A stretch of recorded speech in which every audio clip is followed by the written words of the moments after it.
Alright, and welcome back to another Conquest video. On this particular video, we're going to do a brief overview of what was discussed yesterday at the happy hour. For anyone who's not aware or somewhat new to this game, about monthly, not always, but about monthly, Parabellum Games does a virtual happy hour where it's streamed over Twitch. I know some people go in from like Google, stuff like that, but a variety of ways to watch, and they go over different things. They discuss usually some rules, catalogs, models, all kinds of different things. The last one they did was much more related to First Blood. That was when they did a lot of those updates. For this one, they did two things. They talked about their invite-only sort of tournament they're doing. I'm not going to go through that. If you're interested in that, you can watch the beginning of their discussion on it.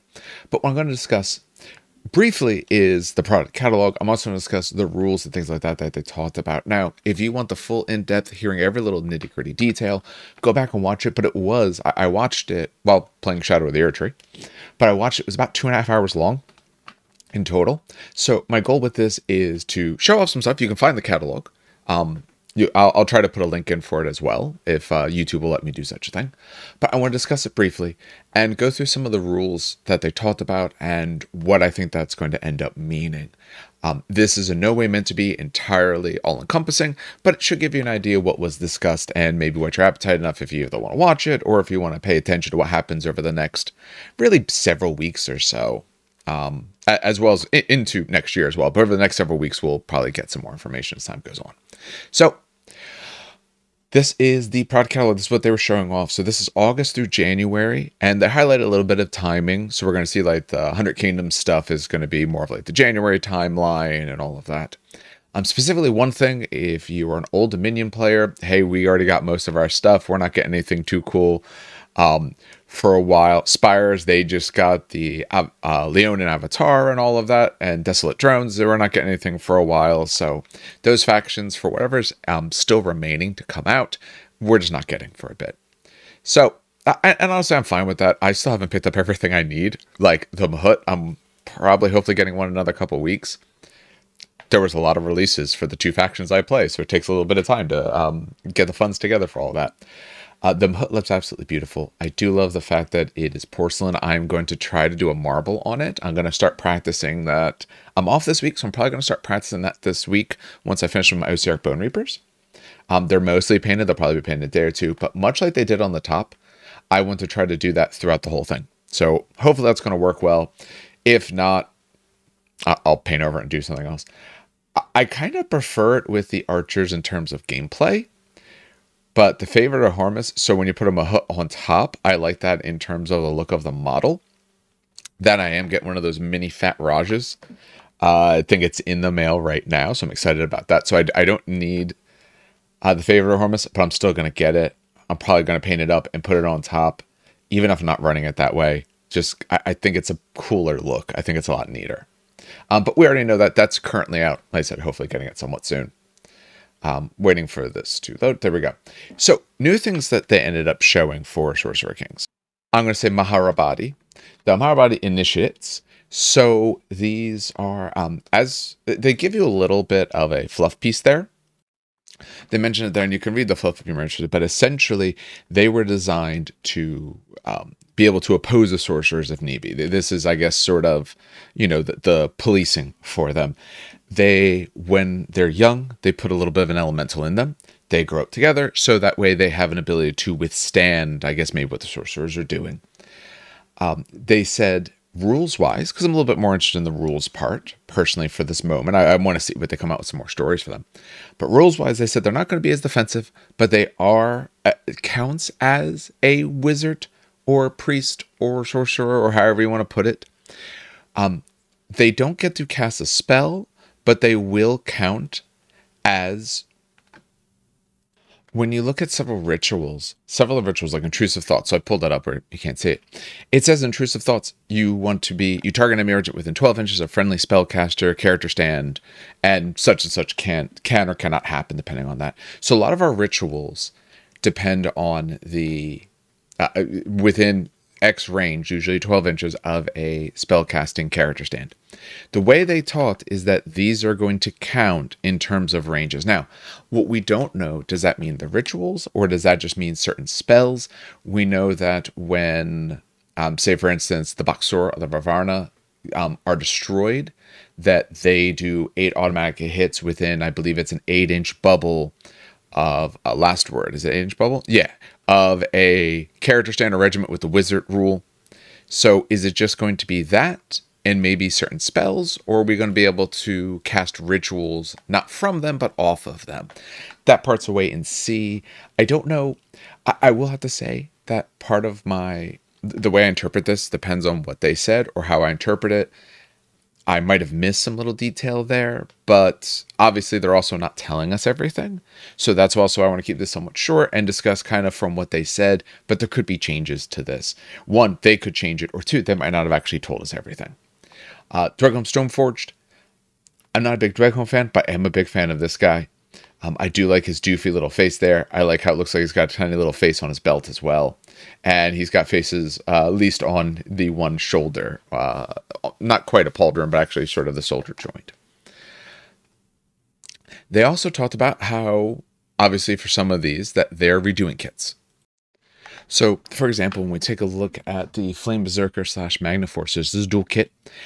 This is an update. They currently had Flame Berserkers. They were one of their earlier kits they had for the faction. And I think effectively, they just don't think they were done as well as they would like. And I do agree. So if you look at old kits compared to newer, if you look at, say, original Spires versus newer stuff for Spires, you could do the same thing for 100 Kingdoms. Okay. Unsurprising, a company when they're brand new doesn't do as good of models as they do later. Take a look at half the GW things and look at half the models that have that sort of, they stand with their bodies facing one way, hands out to the side sort of thing. A very old classic style, because the way that you molded and could essentially make metal models was flatter. So that's why a lot of old models are almost 2D plane if you take a look at them, or at least in terms of the way they stick out. That's why they have the key right there of Reforged. So they're re-coming out with some different kits now. Magnaforce they didn't have, so hey, now it gives you them as well. They thought it worked very well between the two. Hey, that's great. I'm a fan of this.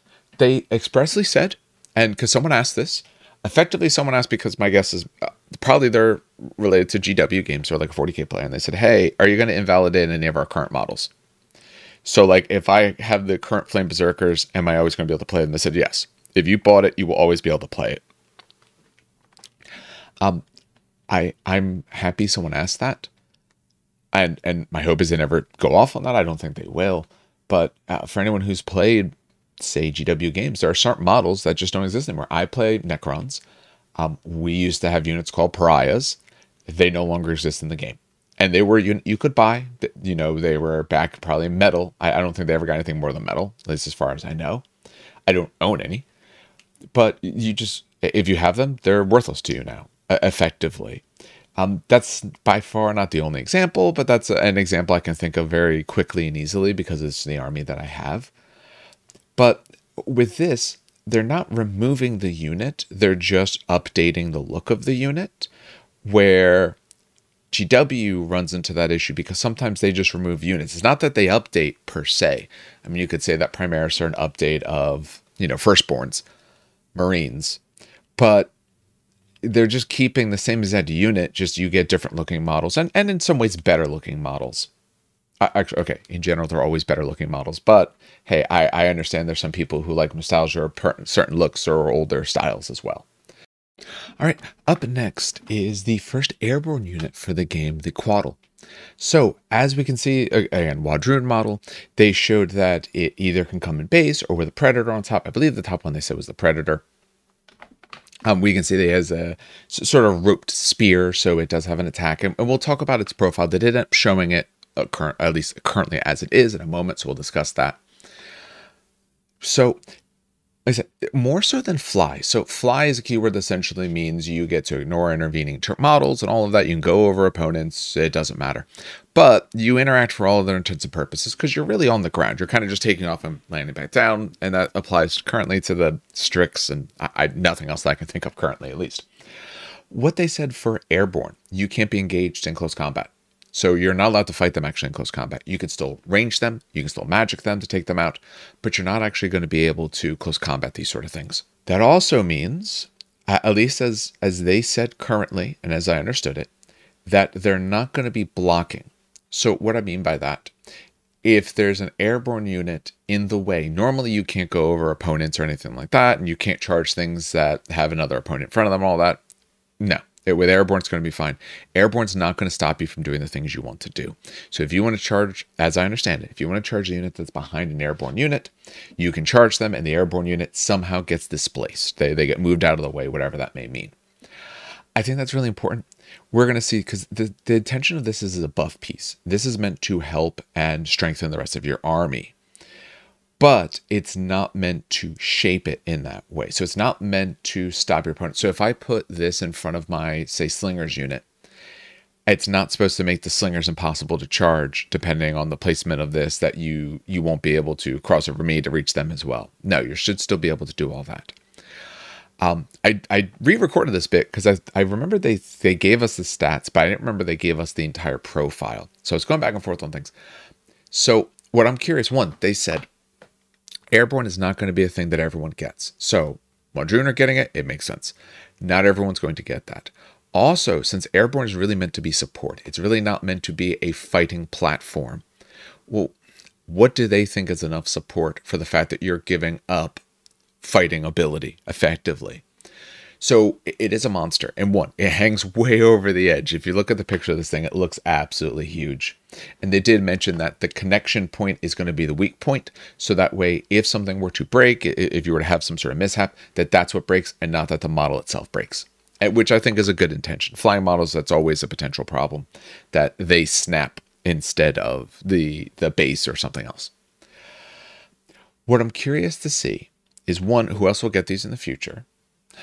Who else might? I think Nords could easily get something like this. City-states, I could see it being some sort of Da Vincian clockwork sort of flyer, almost. Old Dominion probably could, because it's easy enough to say your guys put together some crazed monster. I think that's perfectly fine. And plus, when you look at this, they could get an undead version of it. I don't know if anyone else will. Spires could. I could see them getting it because, again, if you're doing the biomancy, you can create whatever you want. But I think you're going to see, obviously, like 100 Kingdoms. I don't think we're going to get anything like that. Sorcerer Kings, I would be surprised if we got something like that. It's always possible. I just don't know if it would fit the sort of aesthetic and push unless they go with some sort of crazed air unit. That's possible as well. If you know enough of the different factions sort of basis. Like, I don't know enough about Indian mythology to tell if there's a particular unit that might kind of fit that, but we'll see. But not everyone's going to get them. They're only going to do it when it makes sense. But how do they give enough abilities to this to, you know, make up for the fact that it's not actually going to fight? Let's take a look at its stats for a second. So they get this. So 150 points. Most monsters are between the 150 to about 250 range, so it's on the cheaper end, which makes sense. It really should be. It should be on the cheaper side. Notice it is light. So you are getting this thing very early. Good move of 8.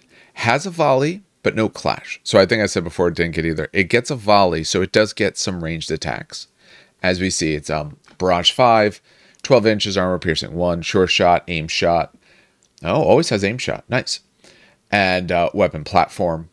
So it has that as well. I think I actually said before it wasn't a weapon platform, but it counts as a weapons platform by rules. I just meant it in terms of it's not meant to go out there and just be destroying opponents. It's meant to be a little bit more non-interactive. I mean, 5 shooting attacks for 150 points, no one would call that good. No one would say that that's going to be what makes or breaks your destructive ability. Light, so you don't have to worry about it in terms of objectives or anything like that. Aerial Observer. So friendly regiments count as having sure shot special rule when performing a volley against an enemy regiment within 12 inches. So if the enemy is within 12, you get sure shot. Okay, that's very good. Bird of Prey.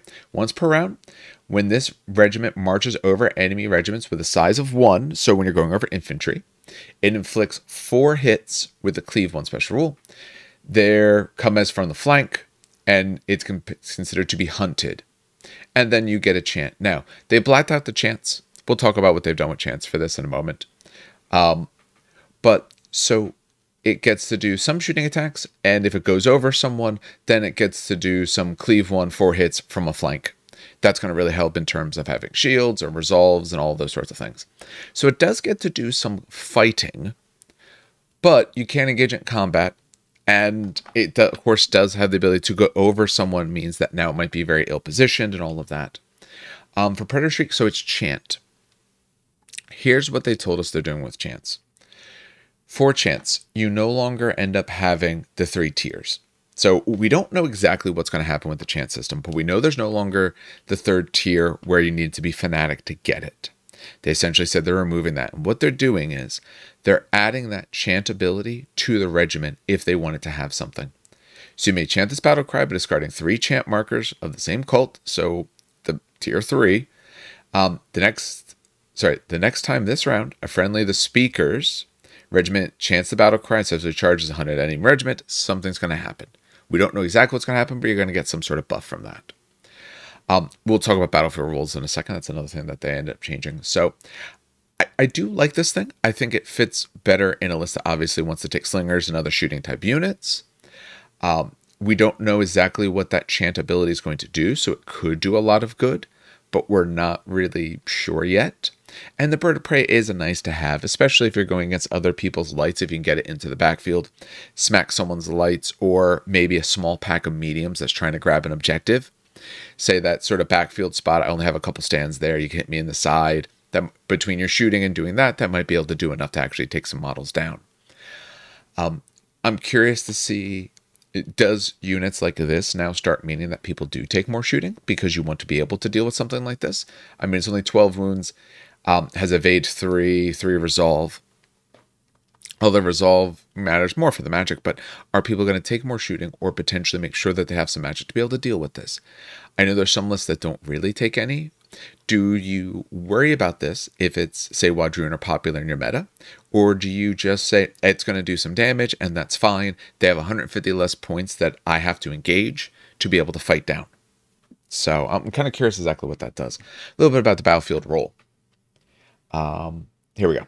Battlefield roles. Oop. There we go. So just repositioning it. So you get a battlefield role. It's a super type. So you were still infantry, brute, cavalry, monster, but now you have this type. What this is really going to help you do means that if they want you to be more specialized with way something works or what it works on or an ability or any of that, they can assign it to the battlefield role. And that will be independent of type or class. So if they mentioned this idea of underspires for spires. So if you want an ability to buff underspires and you want it to, say, go on their infantry as well as a certain brute unit, then call those things underspires. There you go. Now you don't have to worry about classifying something to make sure it works on certain infantry, but not all infantry, or these particular brutes, but not all the brutes, or infantry and brutes, but not monsters. Well, you can just use this keyword instead. So you can potentially shorten up or clean up your language a little bit. So I do think this is actually a really good improvement. I think anything that helps simplify the way they say the rules, as well as to present them in a cleaner way, really helps. 40K does this with factions and things like that. I think it's a really good idea. I think it works really well there, that you can just say, hey, it works on these things. Do you have this keyword? Yes, then you get it. If you don't, you don't. Now they don't have to necessarily name individual units. It opens up their space of play a little bit more. Going back to the Quaddle mentioning less about battlefield roles, but more about the way they did chants. So the discussion on chants now is effectively that for a chant, I said, well, we don't know exactly how it's going to work, but there's no more tier 3 of chants. So it sounds like there's the first 2, or you can get rid of your card to do a different ability. They give this for one of the matriarchs. Let me pop that up. They have down there at the bottom for the matriarch walks. So you gain this chant. You may chant this battle cry by getting 3 chant markers from the cult this army's warlord belongs to. You lose broken, heal 4 wounds, and as if it was the targeted by to the last breath draw event.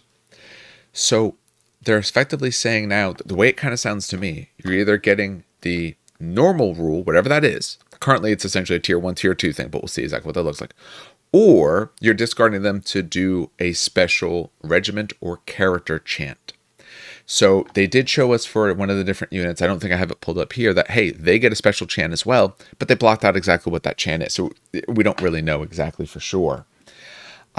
They also show here that depending on your cult, so they're redoing the cults of death, war, famine, all of that, that, you know, if the army's warlord follows the particular cult, then their warband gets 2 of the chosen types of regiments. So, chosen of war, death, famine, or conquest as mainstays. And then the warlord and the regiment gets that particular cult as well. So if the leader follows war, you get 2 war and their war. Follow death, 2 death, and their death, and so on. This also means, since they're putting the cults this way, that you can keyword these different chants exactly to a cult also if you want. Or you could keyword it to their particular cult. So you could change a supremacy, say ability or something like that, to be that your warlord's cult, whatever they are, and every type of unit that, they get affected by something. They all get this chant that they use or whatever it may happen to be. So when you think of Wadrhun I don't think Wadrhun are that bad. I know there's some back and forth of whether or not they're any good. I think Wadrhun are actually rather strong. I think their difficulty is you have to be a really, really good Wadrhun player to get that strength out of them. So normally, if I'm playing, I only really have to think about my stack. And I'm thinking about when do I want the unit to go. When you're playing Wadrhun, it's half when do you want the unit to go, but the other half is also when do I want their ability to go off. Do I want, I want to put this unit to go second because I really want this other unit to go first. But the other unit's going to get the chant and they're in a bad position for that chant. Or I really need it on this unit because they're broken and I need to unbreak them so they can charge and do all these sorts of things. And well, the next card I put down is going to make the chant go off. So I didn't really want to use this unit yet, but maybe they have to go now so they can get the buffs that they need. This is, it's just our one friend, local player, when he picked up the army, he said, oh, I'm picking them up because they're orcs. And orcs are always the point at opponent and destroy. Like it'll be nice and easy. And little did he know he picked up the most complicated army. I think they're going to remove some of that complication. I would like to see them make it a little bit more user-friendly. I think this is the type of army that if someone was new, I currently would not suggest this army to them, really.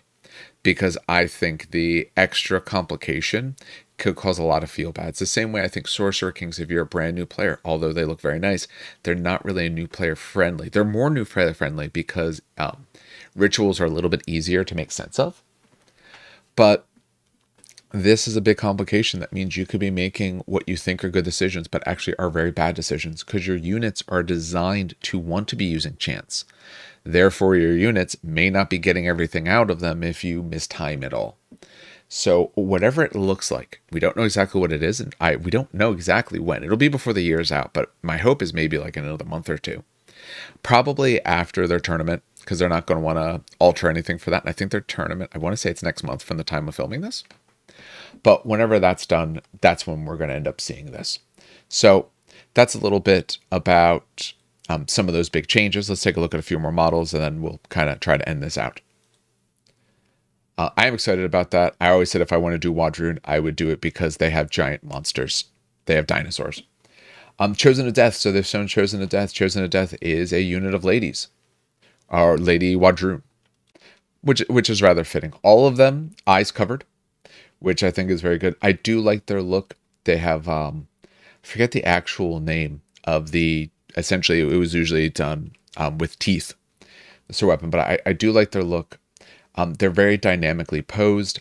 I'm not sure how much I feel about some of them standing on their robes and making that the connection point, but that's fine. But honestly, for me, when I think of Wadrhun, I want dinosaurs. I think these are very cool, and if you like this, they are a good unit, at least currently. Again, when things come out, sometimes they update their rules, but they're not exactly my sort of style. But we talked about what they're doing for Wadrhun. What they're nice is they're doing an Artisan Series mounted Predator. So if you want a much fancier mounted Predator, now you got it. So this is something they've already shown. It's the Clockwork Hoplites, which I know at least Steve is very excited about these. I know he's also very excited about the other unit. He's very excited about the Sacred Band. We've seen the Sacred Band. I know I've heard from some people, at least in my local player groups, that they don't like the sort of Nordish look to them. But they did say they're going to give them some helmets. So if you don't like the Nordish look, you can go with those helmets. That will look a good bit different. They also mentioned how they're going to start doing STLs for, I don't know if they're getting helmets in the box or they're getting the STLs for the helmets. I don't recall which way they said it. And that could change.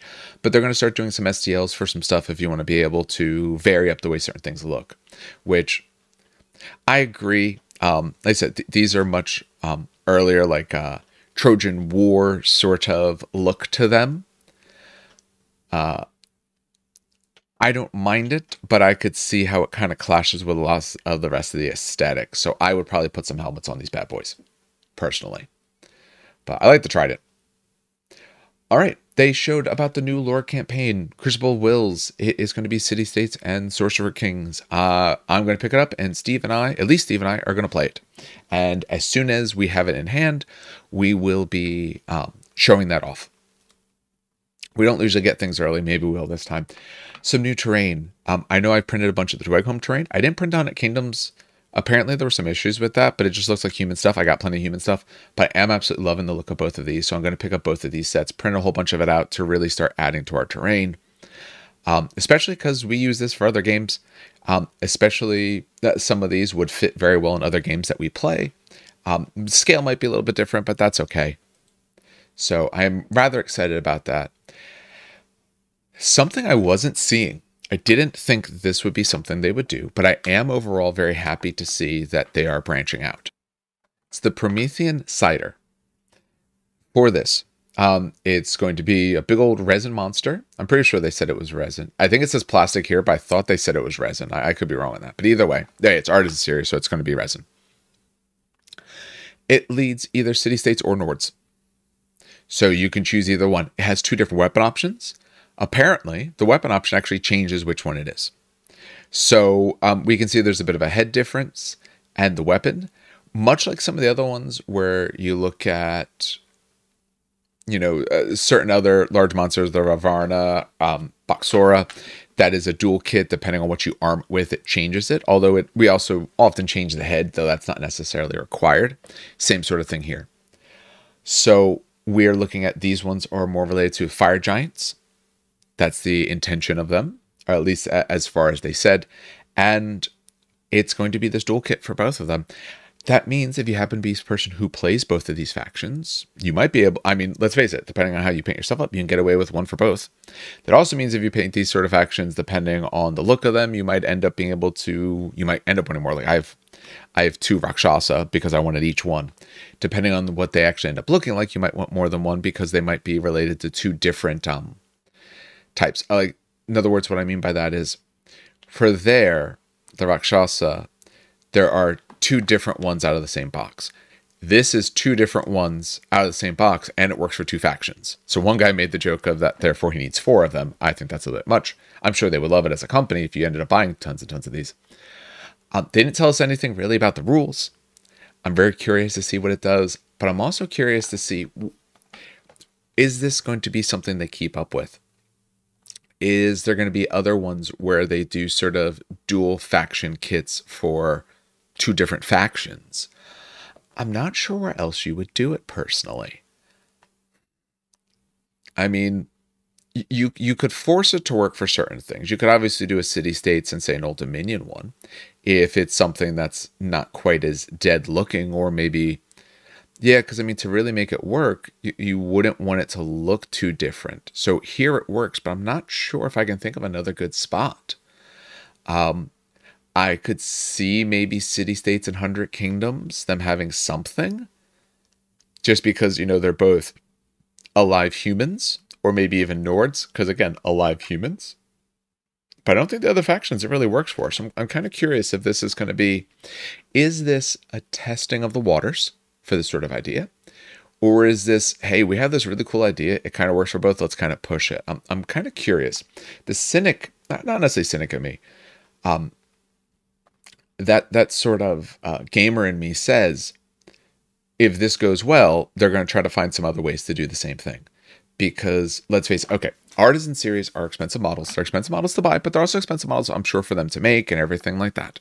And let's face it, they probably sell less of them. The Artisan series of these types usually tend to be the sort of one-off things. You're probably not going to need more than one of these. Again, it's a monster. Okay, you can make an argument for 2. But when we think of, say, the Fallen Divinity, any Old Dominion player, if they want, can buy the Fallen Divinity. They'll never need more than one because they can't take it even if they wanted to. But not every Old Dominion player is even going to buy it. So there's a model that essentially has limited appeal. If you think of the more baseline units, if you think of, say, Huskarls for Nords, if you're playing them, you probably want several units of Huskarls or several boxes.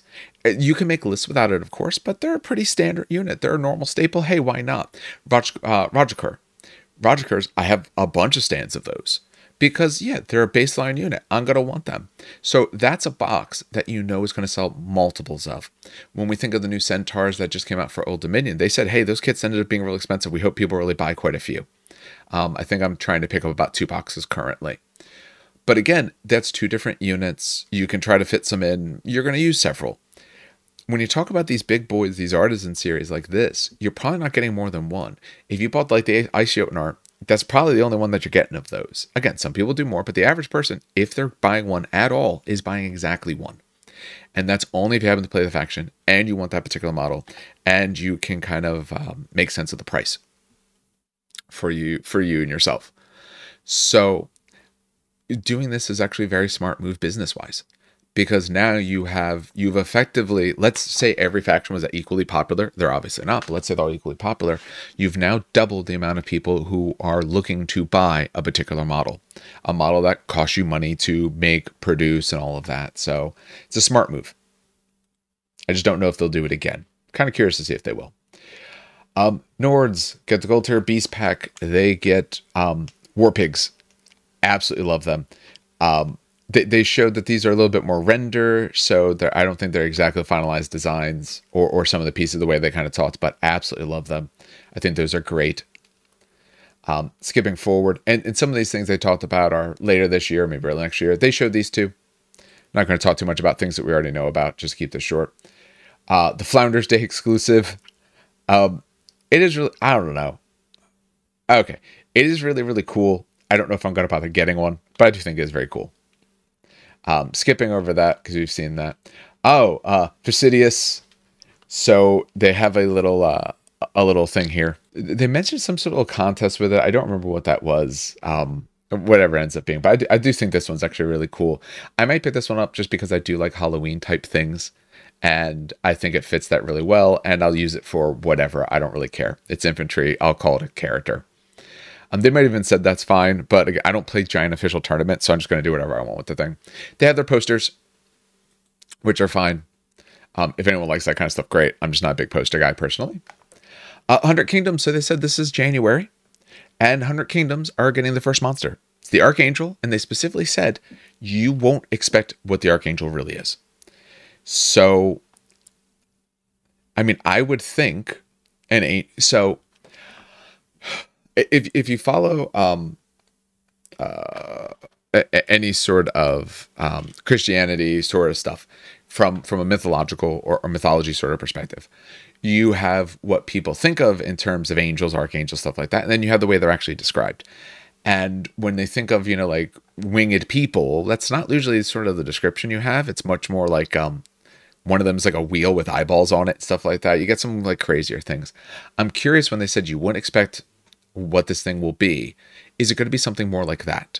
Is it going to be much more of, a biblical interpretation of this rather than sort of more from the classics period? I'm really curious of what that's going to be. I do have some 100 Kingdoms I'm starting to build up because who doesn't want an all-horse army? But a giant monster can support a horse army. I like that.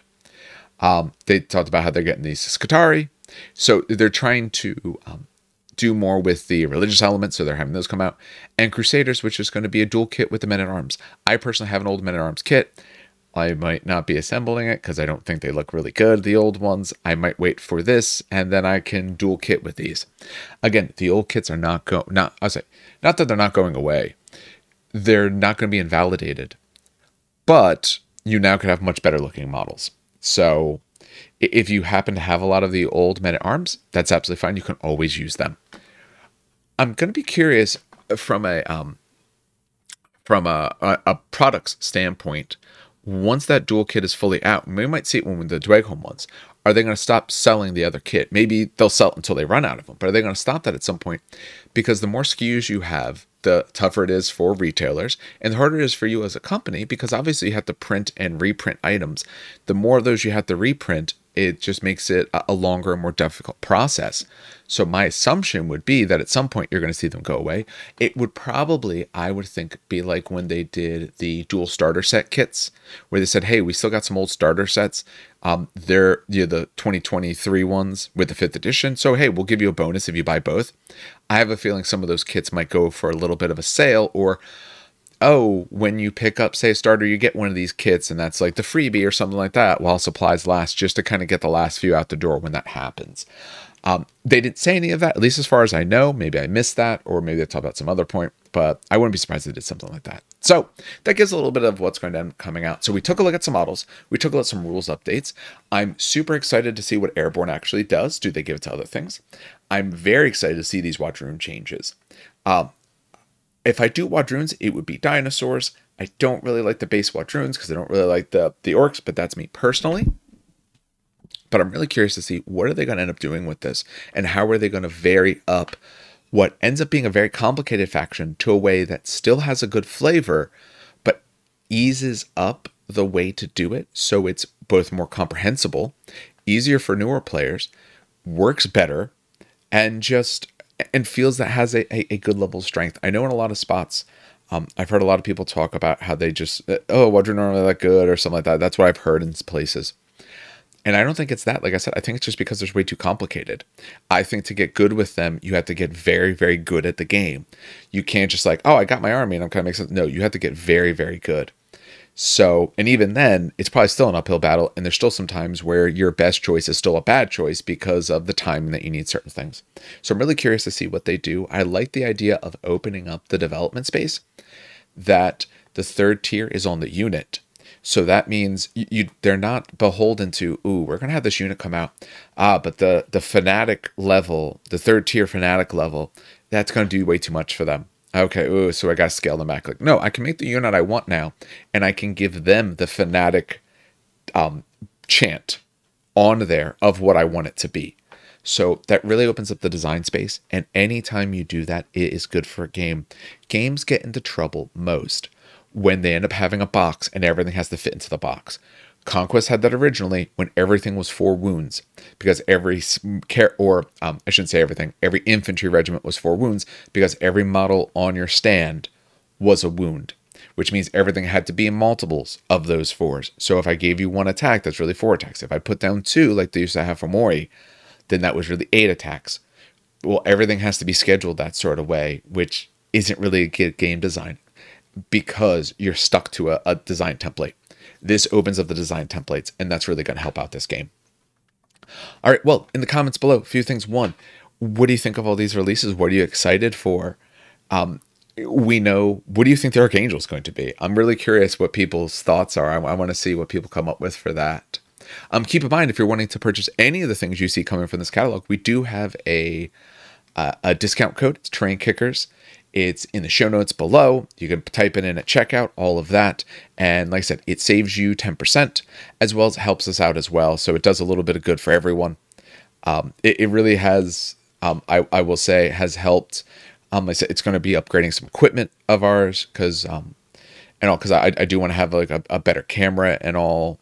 We have to see exactly what that looks like, but I do want to upgrade the things that we do to be able to do something better for people.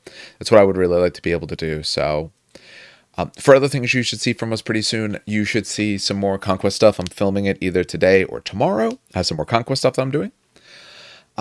I'm currently working on my OCR Bone Reapers, and I'm going to be putting out a video related to my process through that, hopefully pretty soon, as well as once I play my first game, sort of a first impressions after playing it kind of thing, some rank stuff for that. We want to get some battle reports related to that. We weren't able to film one this week to anything just because way too busy for everyone, but next week the hope is to get at least one more battle report in, maybe some others. We're probably doing maybe another First Blood. I want to get back to full Conquest ones as well. I just don't know exactly when. My hope is maybe next week to start getting some of those because I have a couple weeks off, so I can get a little bit more battle reporting in. I get it in next week, but then the following week I have some school stuff in the evenings. So I'm doing some prep work. Well, on behalf of everyone here then at the show, has a good hobby. It's a great gaming.